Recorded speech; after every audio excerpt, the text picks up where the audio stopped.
Well, and a one man contractor, Mijinum, say, and the econo, Rantiano, I want to cry, yeah, every period crossover, come one after Yashe, and Kobotuchi more at the Sombi, and in fact, it's going to be very interesting. So stick and stay. But, Cecilia, the one cratano, ne brand as for your online portal, no, so some so I crowd, so adomonline.com, and some who will be a the first one here, very, very interesting. Also, Nigerian students arrested for impregnating 4 female police officers. Nese uramwa, something no, winning in our ala tenia brand here, Bakwachi, Pussy for Mama, Komako, and 9 Asha Wonumun say. Upeso who baby see ya me show.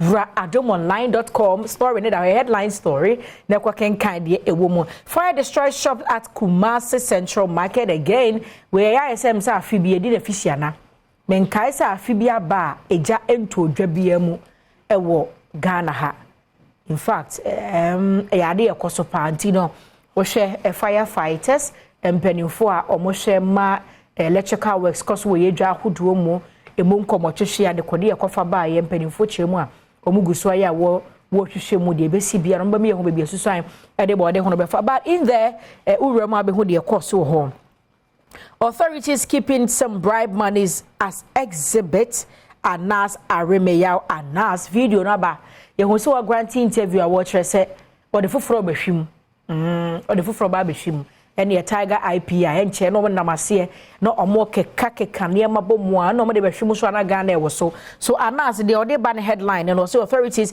keeping some bribe monies as exhibits Anas Aremeyaw Anas eno asa wa ha Anas Aremeyaw Anas to premiere new investigative piece in January 2024 eno no de be ma yakwaba ye wura bosumi na edi animu na na se or premiere a new investigative piece FA Kwanahani Politics New Patriotic Party. The Voice of the People is where the Lord's blessing is Kwabena Ejapon and Wababaumia Abaso Sa. So in some will be way no ubowura adomonline.com ubehu say energy dear or entertainment a womb sanso na ubowura sports and so a be womb foreign content you will be ho your local political ni nyina chichichimu a ubenya bi na wakenkan wenye munti ase mesra kwa kan na wahunu de yakoso wo men obi busa wo watima chechemu ye e de nyankopon adomo fon so kra atimi hu de yakoso wo ba bia na wanya in-depth knowledge now yenko ye de obonkrata hodo no so no Ghanaian Times e wa ha me the finder de obonkrata wa ha daily guide about the chronicle about the new publisher and the Ghanaian publisher de obonkrata and net me remo na Ghanaian Times nam difference here the big one 11 headmasters land in hot water GES initiate investigation into their conduct into kwata fair to so miensa oba ha ento aso ku ahodo ya desuafo no wo mu ko school no e ho nsem e na wa ha na beto dwa se suku mpanifo mako duba ko 11 sese wo mo ho akere wo mo pa asante mantem mo apoye mantem mo bono mantem mo na nkran mantem mo na sa schools mako duba ko wo mo ewo na se wo chichemu pa no a emu nson wa asante mantem mo emu mienu wo bono mantem mo na afa mienu wo apoye mantem mo na de aka no ewo nkran kropom asante mantem mo no Ori Selina anane afo akwa o headmistress Kumasi Girls SHS sese no twatwi Mr. Nathaniel Asamoah headmaster Emma Santeman SHS Openyini Andrews Boate headmaster Kumasi Senior High Technical School Openyini Kwadwo Obia Pia headmaster Mamanso Adubia SHS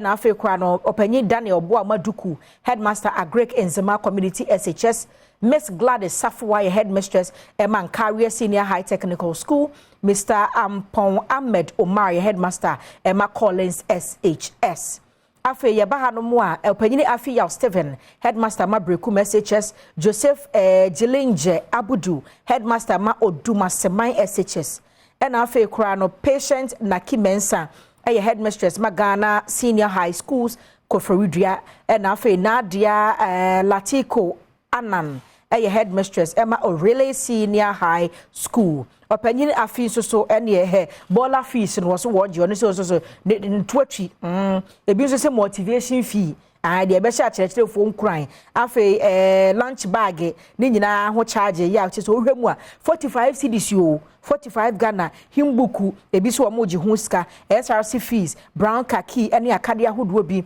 na che sese ama wo mo twatwi a empanimfo kire mo ye hwehwemu in fact de omo de legitimate no empanimfo be hwe na omode de ato bebieda but de emfaso bi ani so na suku mpanimfo free say braso say wo mu raking in cash na wo mpese wo jeje abata ne de mpanimfo so nyina hwe na wo matu ho anamo. Parliament begins consideration of LGBTQI bill. Eti mrashe bedwuma chame ne mfonyi da Alban Kingsford Sumana Backben na ne mfonyi da na wo chese emre ye bebo Ghana fo ho ban na ahye wo mo se yenye oba na oba na ntum be ma ne be ma na nipa ne aboa na anase ennabia no a emfa Kristo kwan so entumo no wo mo hwe na wo mo aconsider. Now, Badwam has said, National Security Minister in Fonyi da Hopanyi Kendapa, or say enhanced security during upcoming December event. Nurse, what the Adishradia to post is signing any one more bamboso, and you say Bronya ba, or Manfo Bepie, Paba, Hodo Bayema, and sorry, Hodo Bayema, car parks Bayer 4. But one uncle for Bonko for you or Moniama. I feel will be at dinner all night airborne pie and will be swat yes in the cheese and near my Interbaya post if one more about bino, or Monshad 1 year bamboo and sim emo. It's in Inamu and some our Ghanaian times, they will bok krata no emo. My men call awful for so the find that they will bok krata any where the cabo so Ghana Education Service interdicts several heads over alleged collection of unauthorized money. Dr. Eric Nkansa Nyumfonyi Edenim has said, and after oxygen Parliament's regression of global effort to combat climate change. Ebiemon Sachraye, Yehu ye Cabronya unity in case be the Bronya war. Aye, and come from Manam Yahinimu ho now nasing in our pie fita. No minimum bon, I say a cheddar to Tokro Biaka home. Now Quadano yina pie fita ne nentina barry. Now so climate change in tea. Say in Cabronya won't cry and you. Says so you know grove Yarmebois. What shall the news you know wabo? If you my association, and I'm penning for more share you must have on some sort of say, Brasson, say this is Cabotania one day, young Cassia Sudia Bino. Yes, a sano, now bois, and maybe women such a Gina said ye, ye nimono every tetano. NIA to pilot registration of Ghanaians abroad, February 2024, Prof. Atefwana, what is Ansemi, Atugane, Ghana phobia more Brichino. NIA for nature, Ghana car, Nenche, Womo Berenafe, Watiesi Honomo, na Edintrone near Mahood Wobiano, Akoso. Ecobank donates to Akosombo Dam spillage victims, after Ecobank of Fosso, Womo Akoye one Adoye.